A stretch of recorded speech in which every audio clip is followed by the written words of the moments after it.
Hi beautiful people, welcome to my channel. I'm Jasmine. My channel is called Fluorescent Jazz, and as you can see by the title of this video, today we are going to be doing early couple predictions for Married at First Sight season 13.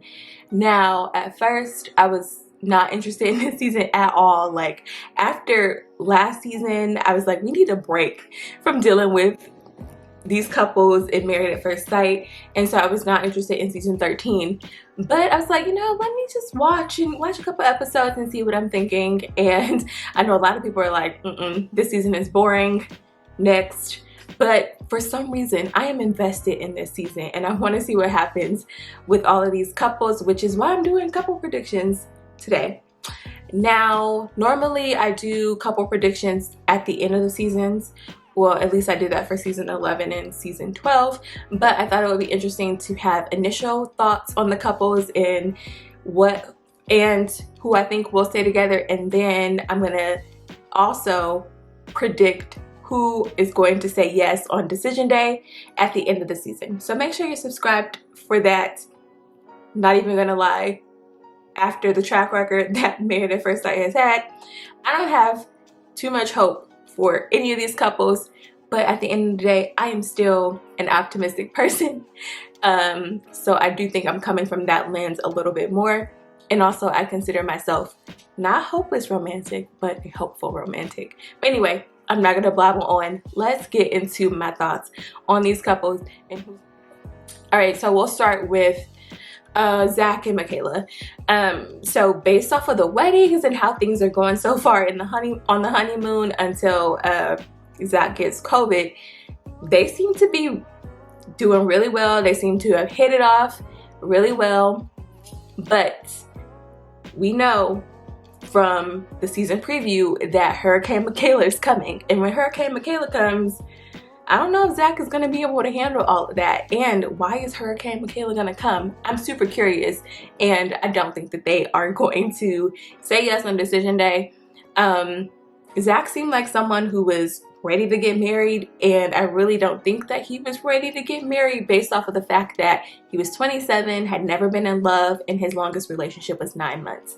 To me, I feel like you need to live a little bit more before you get married and have an experience like being married to a stranger at first sight.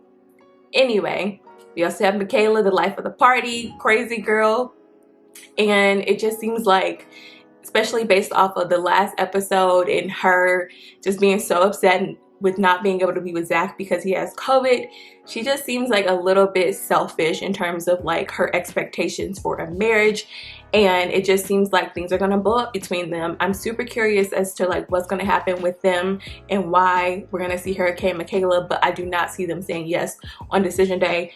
Zach is gonna be like, I can't handle all of that. I don't really know. So I have them saying no on decision day as of now. Next, we'll go with Brett and Ryan. So with Brett and Ryan, I don't know, man. It's literally like a flip of a coin with them. I really don't know what's going to happen. I feel like they're filling each other out right now. It's definitely going to be a slow burn for them. I feel like if they end up being together, I'm really unsure. But right now, I'm going to lean towards them staying together. I know some people are like, what? A lot of people are saying that Ryan doesn't seem to be into Brett, but Ryan's track record with dating, like, I think he probably did need an expert to get that man to settle down. And I like Brett.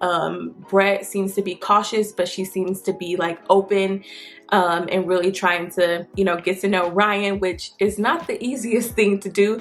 It's so funny. People are saying Ryan always looks sleepy. He looked like he just woke up. He looks so sad and miserable. And we know that Ryan's friend recently passed away, and I don't know, I just think that that's just who he is. But all those comments are funny. Someone said he was equivalent to a cardboard. But right now I'm gonna be an optimist, and I'm gonna say that on decision day at least Ryan and Brett will say yes. Who do we want to go to next? Okay, we'll do Jose and Rachel. Oh my goodness, this is hilarious. Y'all, everybody hates Jose. I was so surprised at how much everybody hates Jose. I mean, people are saying that he is gay, that he is machismo, that he is controlling, that he is creepy. And I'm not even gonna hold you, like, there is a good argument for all of those cases because I have seen the tendencies. But I honestly think that Jose really likes Rachel, and I think Rachel likes Jose. I am kind of thinking that Rachel probably would have liked anybody that she was paired with based on like what I'm seeing so far.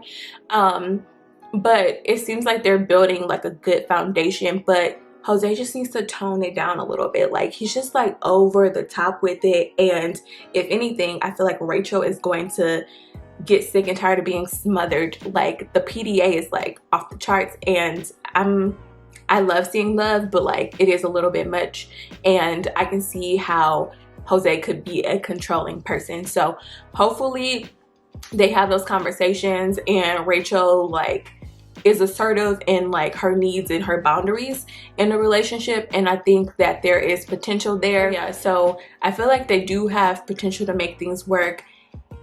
Jose just needs to tone it down a little bit and just stop smothering Rachel with like the kid stuff and the lovey-dovey weird controlling things, and I think they'll be fine. If anything, if they don't make it on decision day, it's gonna be because Rachel is like, you're too controlling, you're smothering me. I think that'll be the situation, but I think that they will say yes on decision day. Look at me being an optimist. Like, Johnny and Bao are left. So everybody loves Johnny and Bao together, and I think they're cute together. But I don't know. I don't know. It just seems like Bao is already self-sabotaging things. The things that Johnny wants, like touch and the needy girl, are things that I don't think that Bao is. Will they be able to compromise and come together? I actually think that they will be. I think that they're both at a place in life where they want love, and are willing to kind of not change who they are, but they're willing to compromise. Such as Bao, like, I've noticed her being a little bit more touchy towards Johnny in some instances, and Johnny is like being really patient with Bao and her taking things slower. So I think they really do want to make it work, and I think they will say yes on decision day. So that leaves one couple left. We have Mirla and Gill. And you know what? Married at First Sight has to have a villain every season. They have to have that one person that people don't like, that people want to talk about a lot. And I started watching during season 11. Season 11, it was Brett, who was with Olivia. Season 12, I'm not even going to mention who it was because we already know. And then season 13, it's Mirla. I feel like production has ramped it up to make Mirla the villain, but she will not stop giving a reason not to. It's like, yes, I do think production is editing things in a way, but I do think that that is just who Mirla is. She's a whiner. She complains. She likes things a certain way. Now, on to her and Gill. Do I think they're going to stay together? Do I think they're going to say yes on decision day? I don't think so. And I mean, right now I'm getting Fran vibes from them. I do think that they could potentially be a slow burner, but with how I'm interpreting how Gill is, he is someone that I feel like if it was like a really good match for him, I feel like the chemistry would be off the roof and there would be a little bit more intimacy earlier on. Not necessarily sex, but at least like hand-holding, kissing, something like that. And Mirla isn't giving him anything. And I understand taking things slow initially when you're getting to know someone, but it's like, you're married.